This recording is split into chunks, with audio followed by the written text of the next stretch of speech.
What is going on, everyone? My name is Andy. Welcome back to another Euro 2024 fantasy video. In this one, it's my team selection for match day one. So I'm going to run you through how the team is looking, thoughts on chip strategy, and some alternative drafts as well. I also wanted to say that this video has been sponsored by UEFA. Links in the description to check out my chat with Clarence Seedorf. More on that to come later. All right, let's start with the defensive players first of all. Now, because it's match day one, I've got unlimited transfers, but this team also has 0.5 million in the bank, which I could end up spending ahead of the deadline, but it's currently earmarked for a transfer I've got planned for match day two, which I'll discuss in a minute.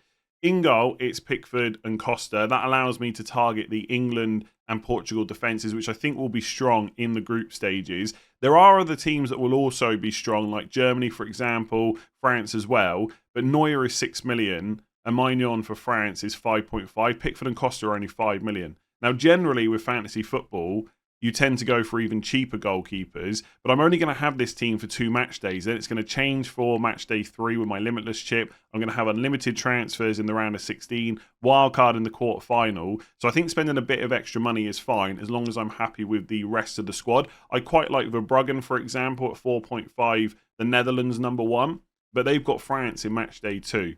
So it's not a huge issue, but I think if I've got the money to spend to go for Pickford with Serbia and Denmark, and then Costa with the Czech Republic, and I think it's Turkey the other game. Let me just double check. Yeah, in match day 2, I think that looks pretty good. So I'm kind of happy with those goalkeepers. With the defenders, I've put Trent in. Now, I've spent the whole run up to the tournament saying that I was going to avoid him because I wasn't sure if he was going to start, but it does look like he's going to start against Serbia for England. He's been given the number 8 shirt. There's already reports coming out from journalists that that is what Southgate plans to do. And actually, when I've looked into it further, and maybe I should have done this before, he was available for 6 of the qualifiers for England. He started 5 of them, and 4 of those was in midfield. Only 1 was at right back, and he was due to start in midfield for the March friendlies as well, but he was injured.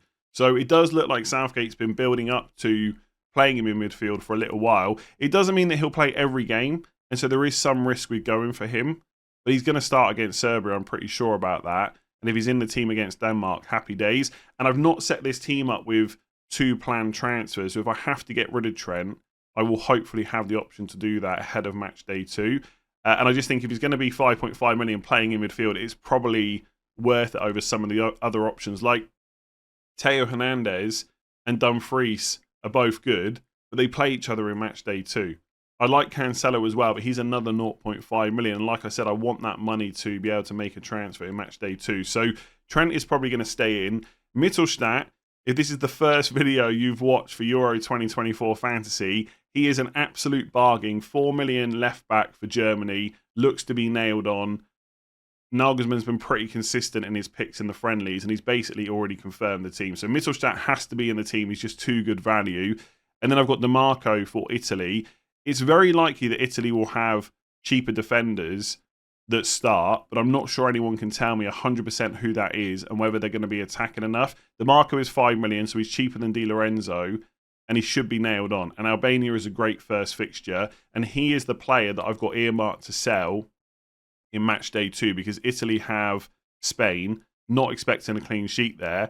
DiMarco's 5 million. The 0.5 million allows me to buy Vardiol, basically targeting about Albania again because that is who Croatia play in match day 2. And if I want to save the wild card, obviously I want to use those 2 transfers in match day 2. So that's the current plan.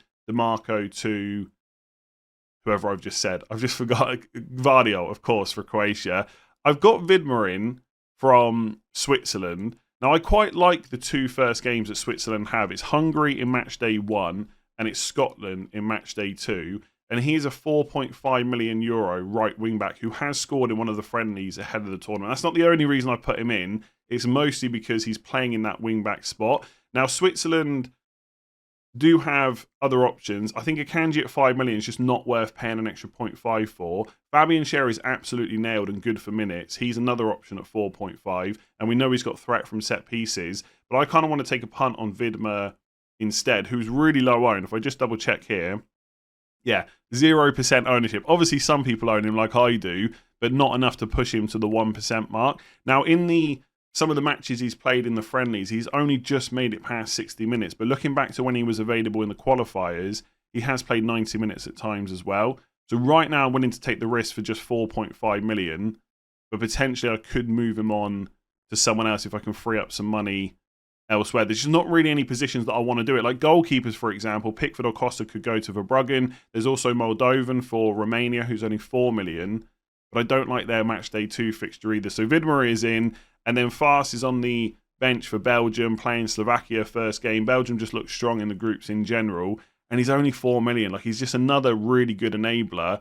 And would I like a more exciting fullback or wingback that's likely to go and get me attack and returns? Of course I would.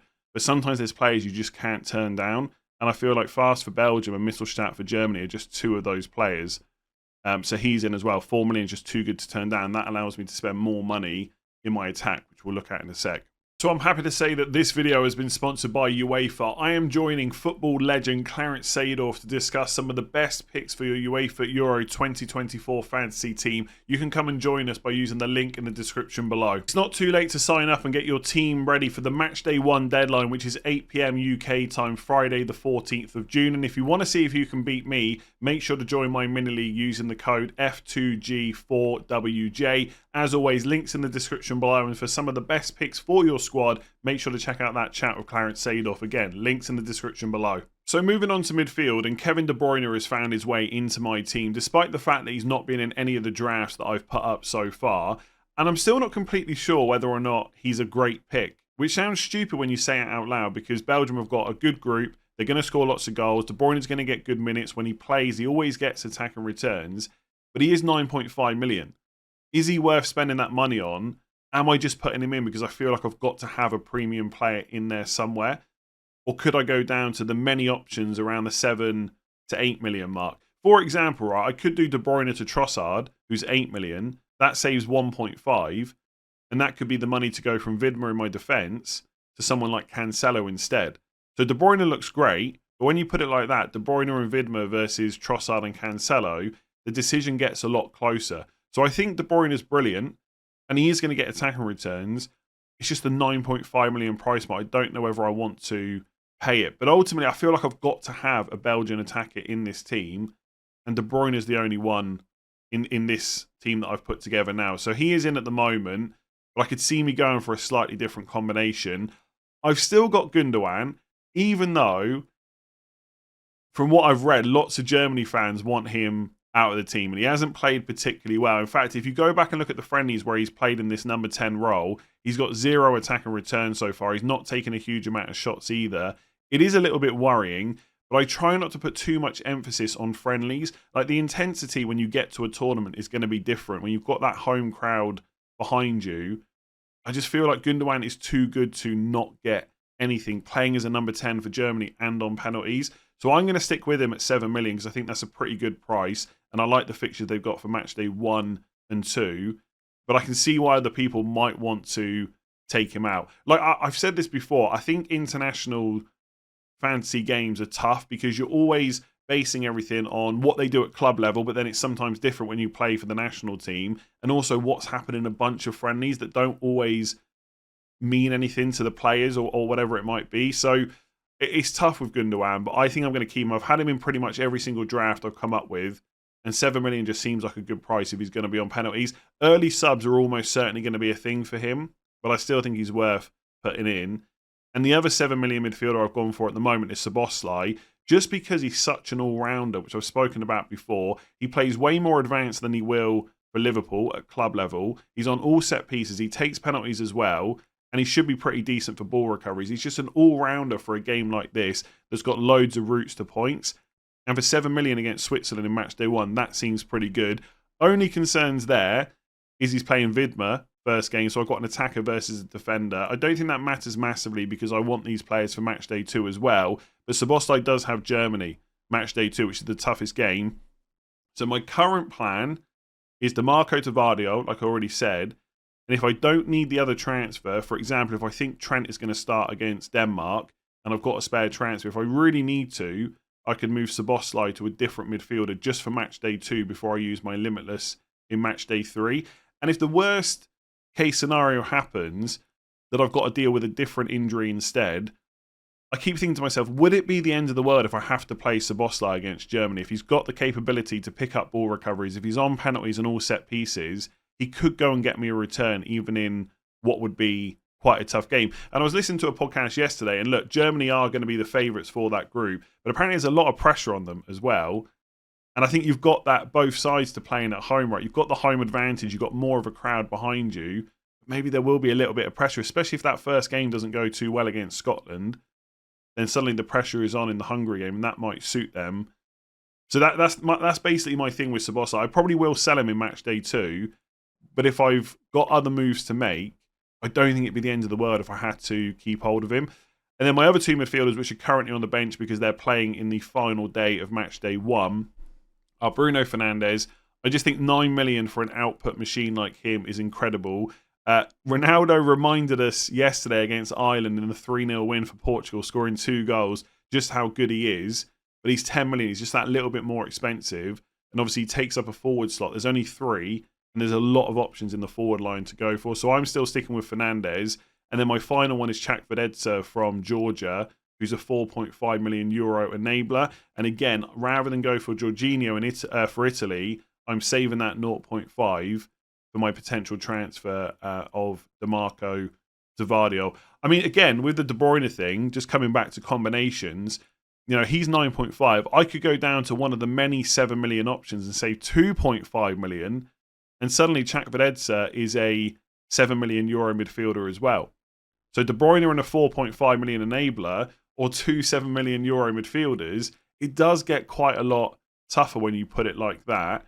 And I'm not going to captain De Bruyne either, I don't think. Like, if you look at the games in the first 2 match days, you know, Belgium for match day 1 play the same day as France. I'm definitely captaining Mbappe. There's no question about that. And for match day 2, as I've discussed before, the Belgium have got a good game against Romania, but Portugal play Turkey, so I'm more than happy to captain Fernandes. So it just feels like I don't, like, it's not essential to have a Belgian attacker, but I also think they're going to do really well in the first 2 matches, and it feels crazy going without them. So it's a tough call.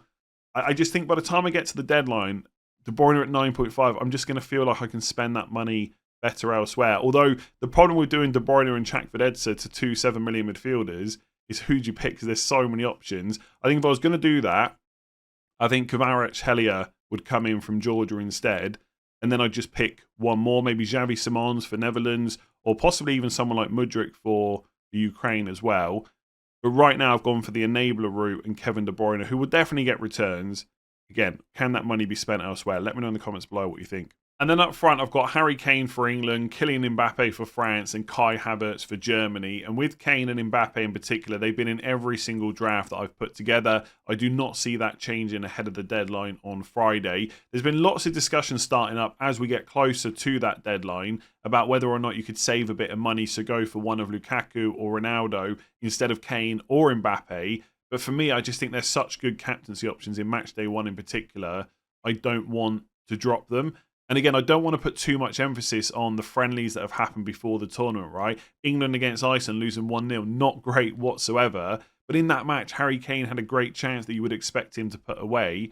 And maybe when he scores that, there's another opportunity that comes later on. So I still think when you look at the fixtures in the first match day, you know, England versus Serbia, I think Kane is just the best captain that day. There's, of course, alternatives, right? You might have an England midfielder, you might want to captain Trent, you might even want to captain a Netherlands player against Poland. It's perfectly fine, but for me, it's going to be Harry Kane. And I do think at times England have been a defence-first side, and they do face opposition that want to sit in, and you've got to be able to break them down. But if they do score, Kane is usually involved.